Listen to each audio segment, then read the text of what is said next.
तो आइए शुरू करते हैं। ठीक है। संविधान में अनुच्छेद 14 से अनुच्छेद 18 तक समानता का अधिकार, राइट टू इक्वलिटी का उल्लेख किया गया है। अनुच्छेद 14 विधि के समक्ष समता एवं विधियों का समान संरक्षण। अनुच्छेद 14 में क्या कहा गया है? विधि के समक्ष समता एवं विधियों का समान संरक्षण। ये दोनों अलग अलग चीजें हैं। विधि के समक्ष समता माने कानून के सामने बराबरी, कानून के सामने सब बराबर। और दूसरी बात है विधियों का समान संरक्षण, कि कानून का सबके लिए बराबर इस्तेमाल होना चाहिए। सबके लिए कानून का संरक्षण जो है उसमें भेदभाव नहीं होना चाहिए। सबको एक जैसा कानून का सुविधा, एक जैसा मौका मिलना चाहिए। अनुच्छेद 14 में दो बातें लिखी हुई है। तो पहली को हम देखते हैं, विधि के समक्ष समानता। यह विचार ब्रिटिश मूल से लिया गया है।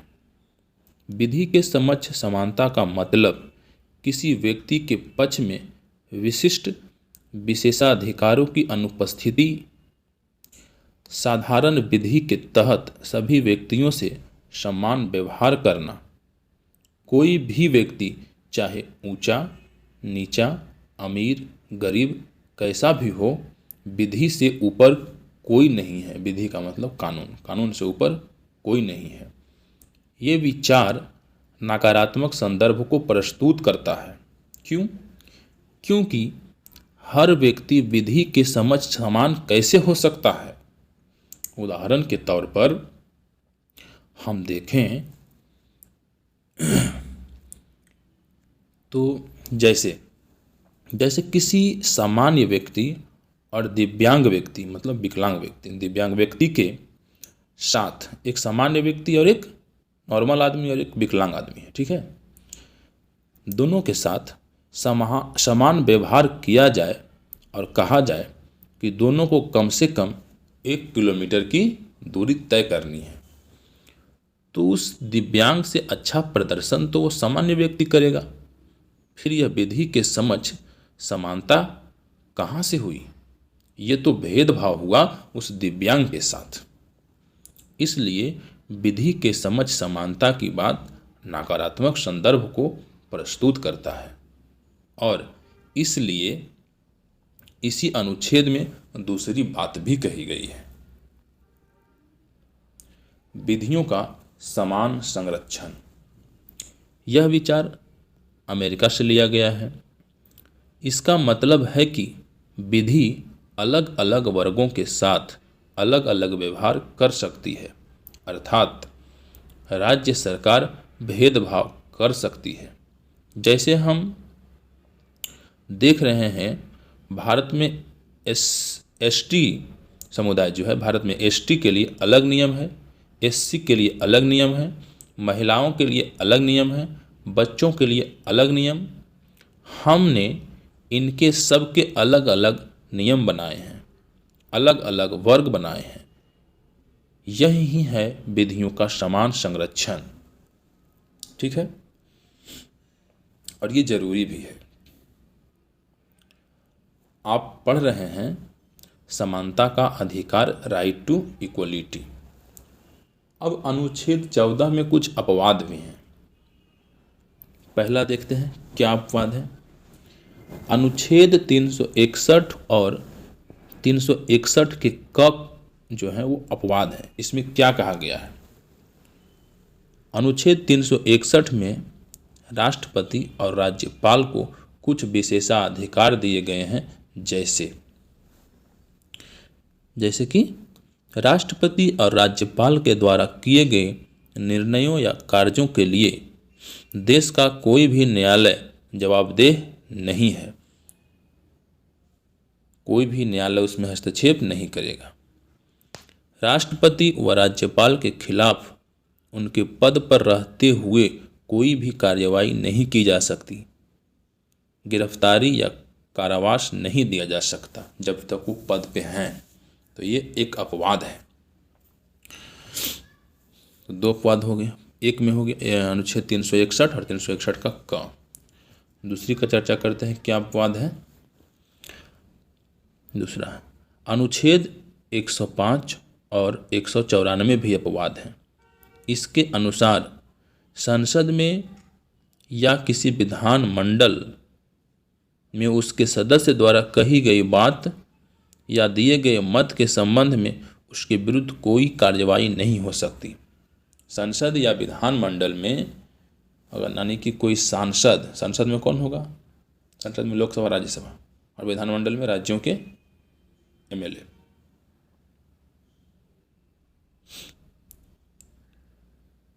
तो संसद में उनके द्वारा कही गई कोई बात, कोई मत के विरुद्ध कार्यवाही नहीं की जा सकती है।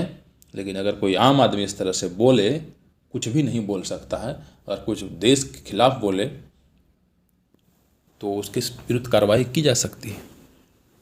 तो ये अपवाद है। तीसरा अपवाद क्या है, अनुच्छेद 31 ग भी एक अपवाद है।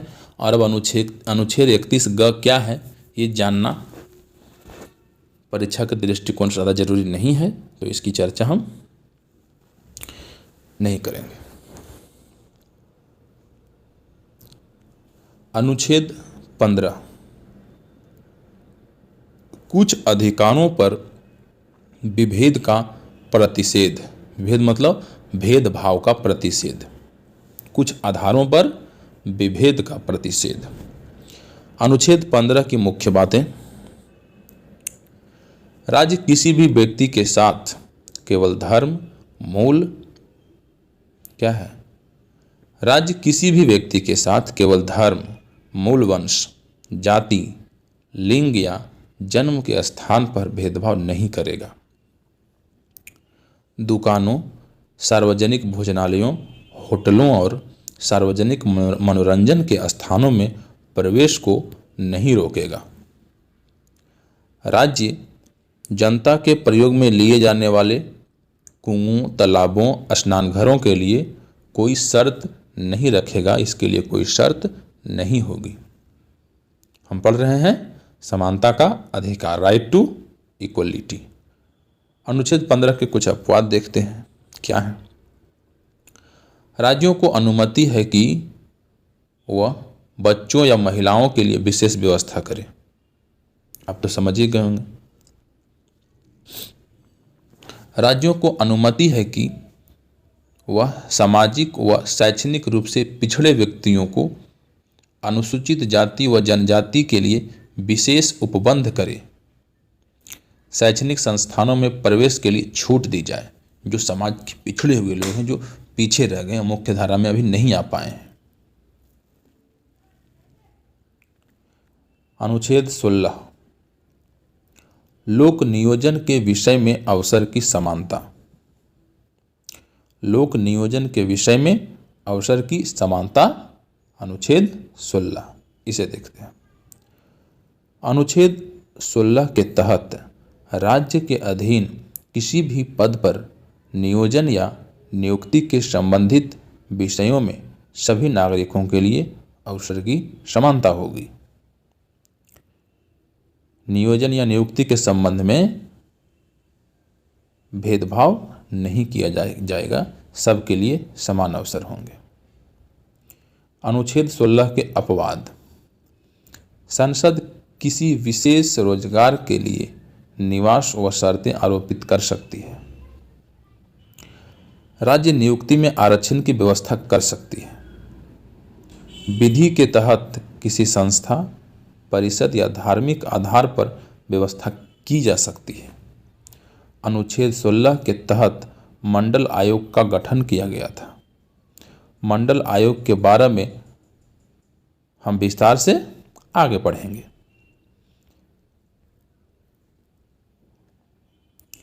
अनुच्छेद 17, अस्पृश्यता का अंत। अस्पृश्यता मतलब छुआछूत, छुआछूत का अंत और उसका आचरण निषिद्ध, उसको मानना ये भी निषिद्ध कर दिया गया, रोक दिया गया। अनुच्छेद 17, अस्पृश्यता को समाप्त करने की और किसी भी रूप में इसका आचरण, इसका पालन निषिद्ध करने की बात करता है। अस्पृश्यता शब्द न तो संविधान में ना ही कोई अधिनियम में परिभाषित की गई है।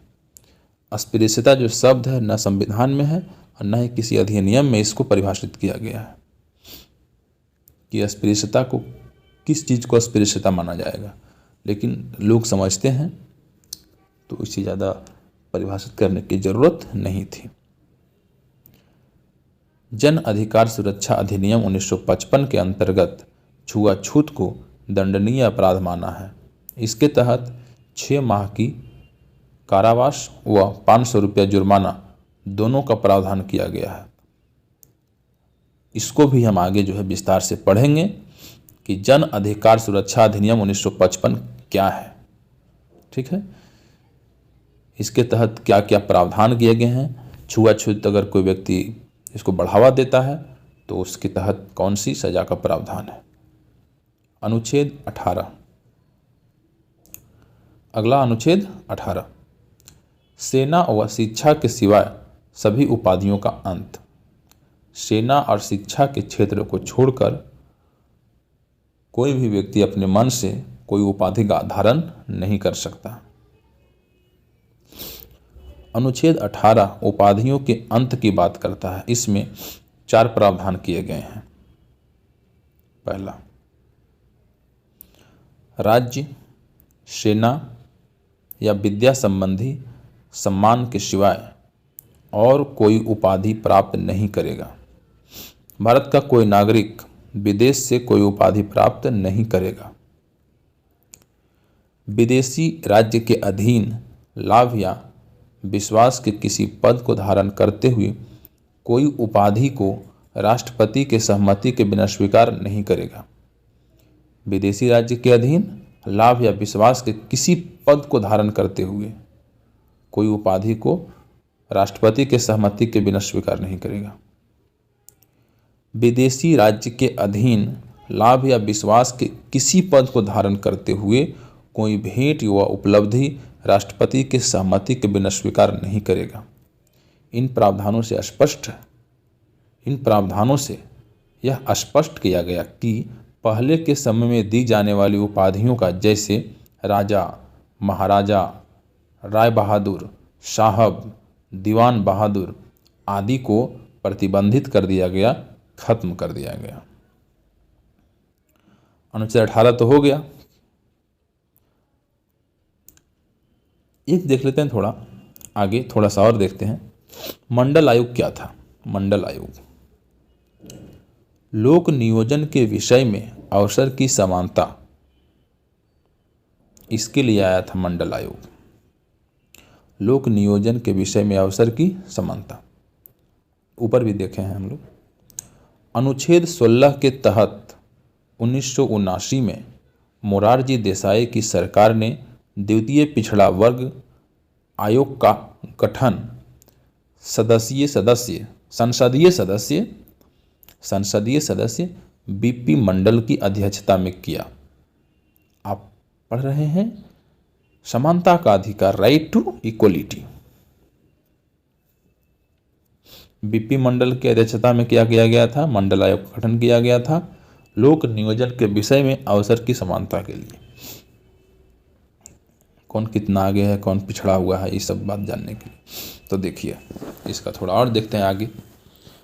अनुच्छेद 340 के तहत संविधान में पिछड़े वर्ग के लोगों के लिए सामाजिक और शैक्षणिक की स्थिति की जांच के लिए राष्ट्रपति आयोग का गठन कर सकते हैं।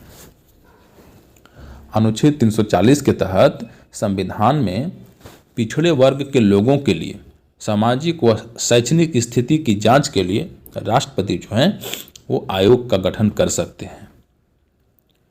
मंडल आयोग ने अपनी रिपोर्ट 1980 में प्रस्तुत की, जिसमें उन्होंने 3743 जातियों की पहचान की जो सामाजिक और शैक्षणिक स्तर पर पिछड़ी थी। सोच लीजिए 1980 में मंडल आयोग अपना रिपोर्ट देता है और उसमें 3743 जातियों की पहचान करता है। वो ऐसी जातियां थी जो सामाजिक और शैक्षणिक दर पर पिछड़ी हुई थी। जनसंख्या में इनका हिस्सा 52% था, 52। अनुसूचित जाति और जनजाति इसमें शामिल नहीं हैं।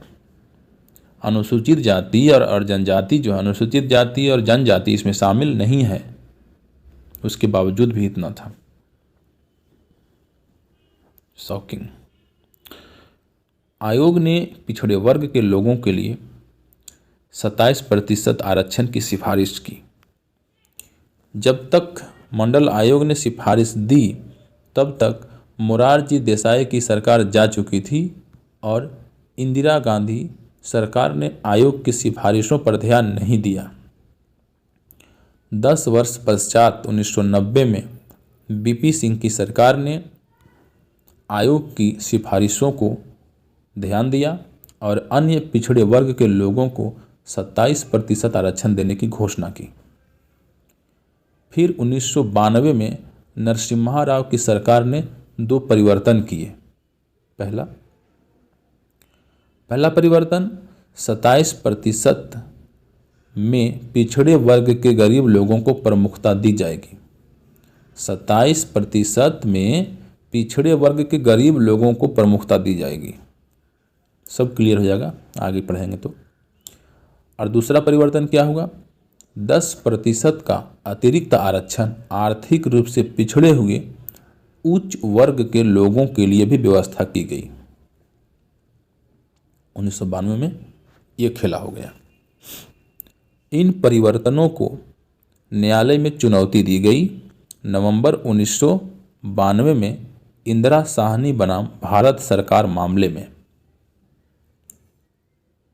न्यायालय ने 13 नवंबर 1992 को फैसला देते हुए कहा, उच्च जातियों के लिए आर्थिक पिछड़ेपन के आधार पर आरक्षण देना गैर संवैधानिक है, क्योंकि संविधान में आरक्षण का प्रावधान या उल्लेख सामाजिक और शैक्षणिक आधार पर है, न कि आर्थिक पिछड़ेपन के आधार पर।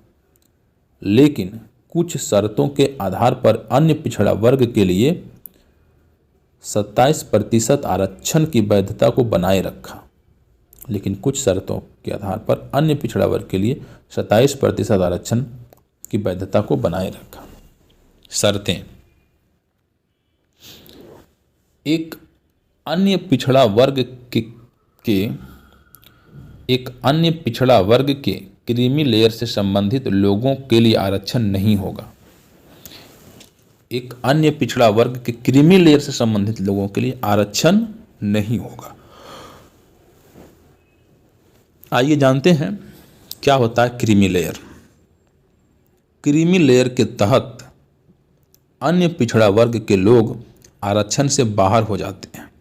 जैसे ओबीसी के लिए शिक्षण संस्थानों और सरकारी नौकरियों में 27% आरक्षण है, लेकिन अगर किसी परिवार की वार्षिक आय 8 लाख रुपये से ज़्यादा हो तो उन्हें क्रीमी लेयर कहा जाता है, अर्थात आरक्षण के लिए वो पात्र नहीं होंगे, आरक्षण के लिए वो एलिजिबल नहीं होंगे। दूसरा, पदोन्नति में किसी भी प्रकार का आरक्षण नहीं होगा, केवल शुरुआती नियुक्ति के समय होनी चाहिए। जो क्रीमी लेयर में आएंगे उसको प्रमोशन में किसी भी प्रकार का आरक्षण नहीं मिलेगा। जिस समय उसकी नियुक्ति होगी केवल वही मिलेगा बस। तीसरा, कुछ असाधारण परिस्थितियों को छोड़कर कुल आरक्षित कोटा 50% से ज़्यादा नहीं होना चाहिए। 50% से ज़्यादा नहीं होना चाहिए, ये फिक्स कर दिया गया। अब देखिए, उच्चतम न्यायालय ने इन व्यवस्थाओं के बाद सरकार ने भी कदम उठाए। उच्चतम न्यायालय जब ये फैसला दे दिया तो उसके बाद सरकारें भी जो है अपनी तरफ से कुछ कदम उठाए, उनको जानते हैं।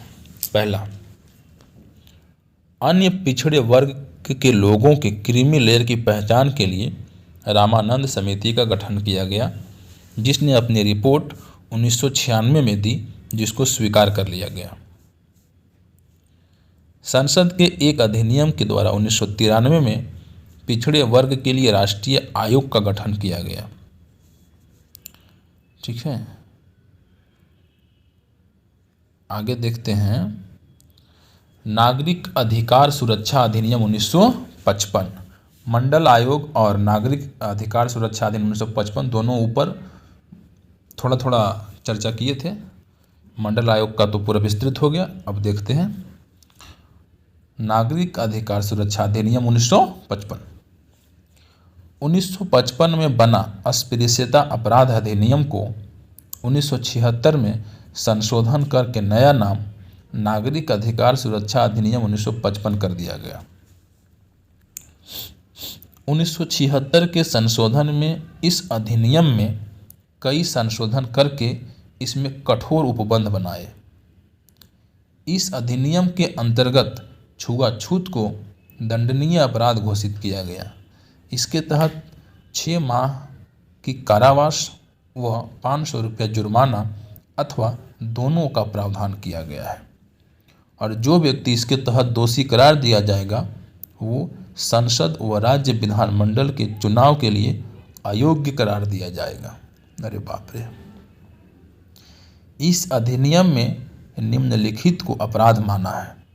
इस अधिनियम में सुधार के बाद किस किस चीज़ को अपराध माना है थोड़ा देखते हैं।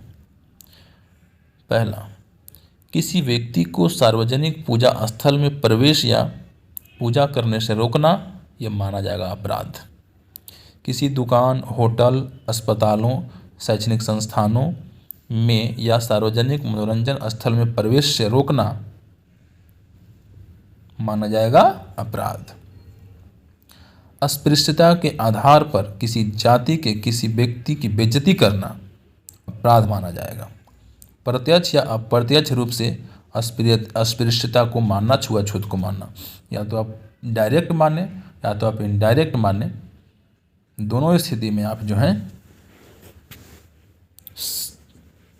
सजा के भागीदारी बन जाएंगे। किसी व्यक्ति को समान बिक्री या सेवाएं देने से रोकना। किसी भी व्यक्ति, वो चाहे किसी भी जाति, धर्म, मजहब का हो, उसको समान, ये नहीं आप दुकानदार हैं तो तुम नीचे कास्ट का है तुमको नहीं देंगे। ऐसा करने से आपकी पिलाई हो सकती है कानून के द्वारा, सरकार के द्वारा। ठीक है, अब मिलते हैं नेक्स्ट वीडियो में।